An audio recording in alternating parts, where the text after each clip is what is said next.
Hi, I'm Brad Sorensen with the Sonny's Consulting Team. Thank you for joining us today as we discuss site selection, new opportunities, new ideas. I want to talk about the changed marketplace and opportunities that can be found in today's retail environment. One person's trash is another person's treasure, so to speak. We know that we have a new reality today than we had just last year. Who would have thought curfews, not having the ability to go to our favorite stores or eat at our favorite restaurants would ever happen in our lifetime? I know I never imagined this in my wildest nightmares. We know that the retail sector has been widely impacted because we have not been able to support many of our local businesses, not to mention iconic stores not considered essential business in many areas. More on this shortly. What is the reality of the pandemic, soaring unemployment, and the economic downturn on the retail sector?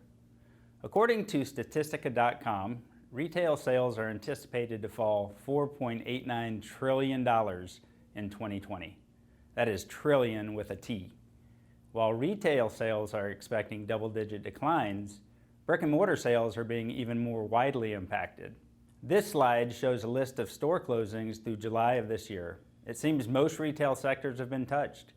Clothing, home goods, gyms, sporting goods, iconic department stores, restaurants, and even wellness retail, which is ironic in a health crisis.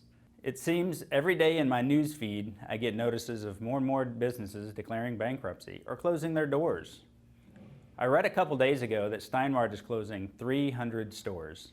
I thought about the location of my local Stein Mart, between a Sam's Club and a Whole Foods, and through a car wash lens, imagine the possibilities. My grocery store, Lucky's Market, located in a retail corridor, is now out of business, and it already has bay doors. Imagine the possibilities.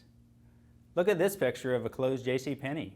Could you fit a car wash project in that building, all under roof for cold environments? That's also a giant sign on the front of that building. Back to restaurants. We know that they've been negatively impacted. Thousands of Subways have closed. Here's a list of the top restaurant chains closings as of June. Do you have any of these brands in your market that have closed? Do any of these have the footprint that will allow for a car wash project? Aren't these often located in a retail corridor with high local traffic? That sounds like a recipe for car wash success to me. However, the more things change, the more they stay the same. In the recipe for car wash success, there are ingredients that give us the best chance at a delicious, high-volume location. The first ingredient is people. You need enough population to support a car wash project.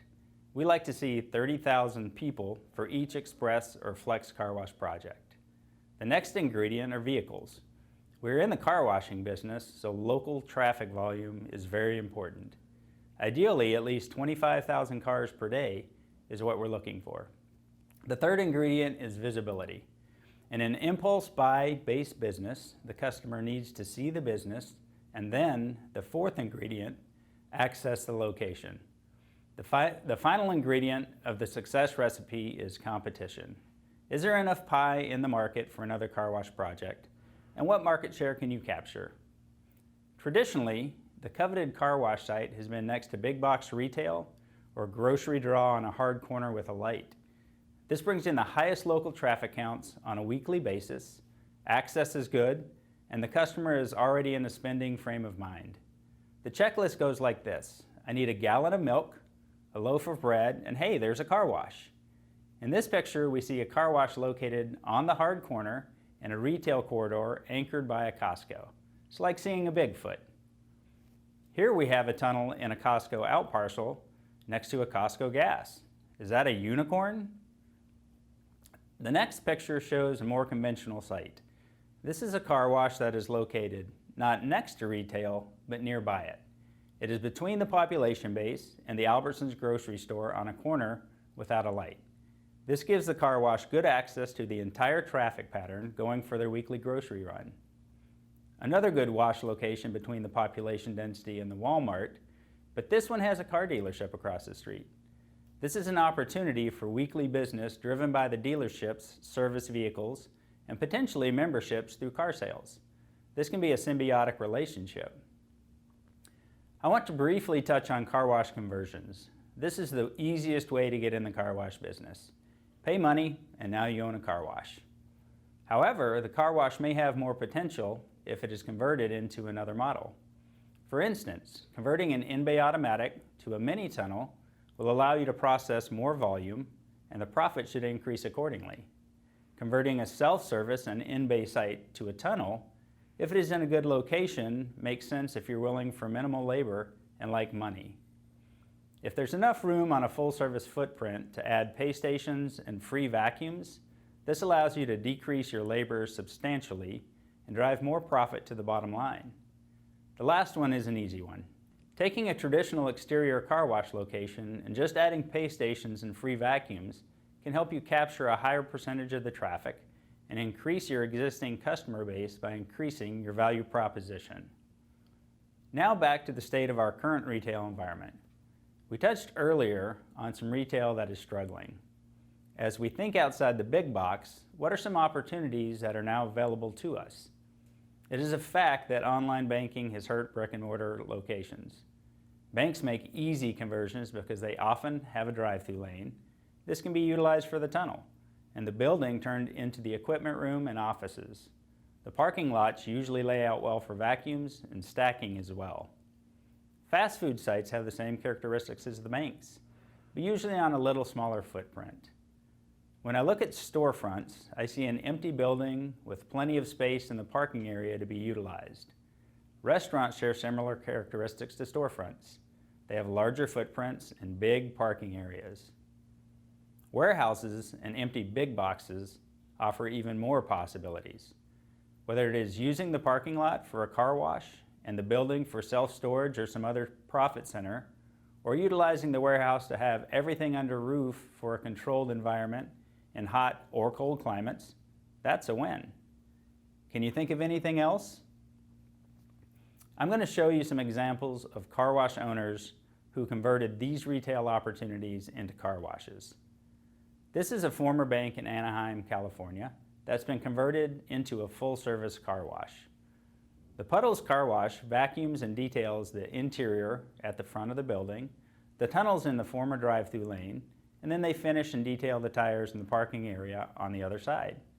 You can see there is small business draw as the strip center around it is full of vehicles.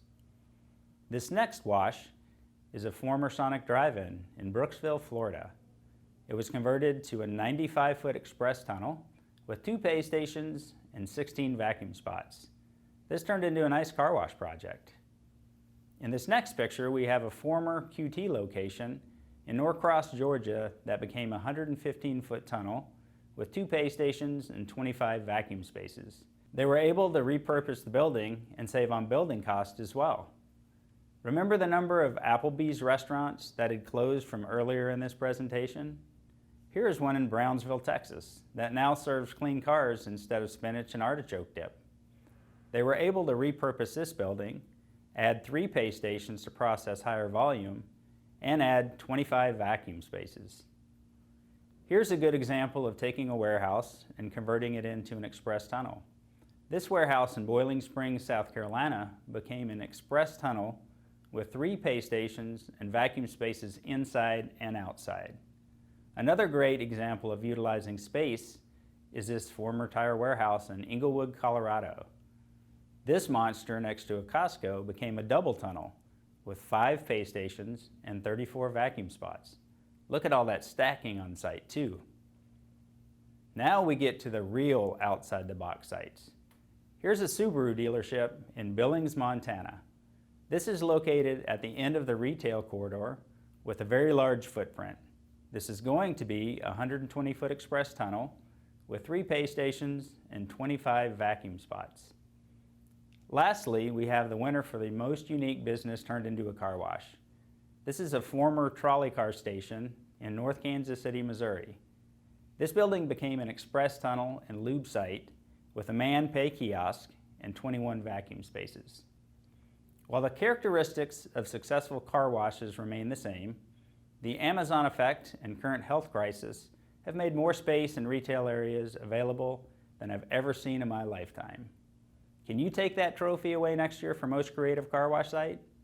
Only your imagination and vision are holding you back. Look at properties through the car wash lens and see the possibilities that are out there. Thank you for your time and best of luck with your car washing ventures.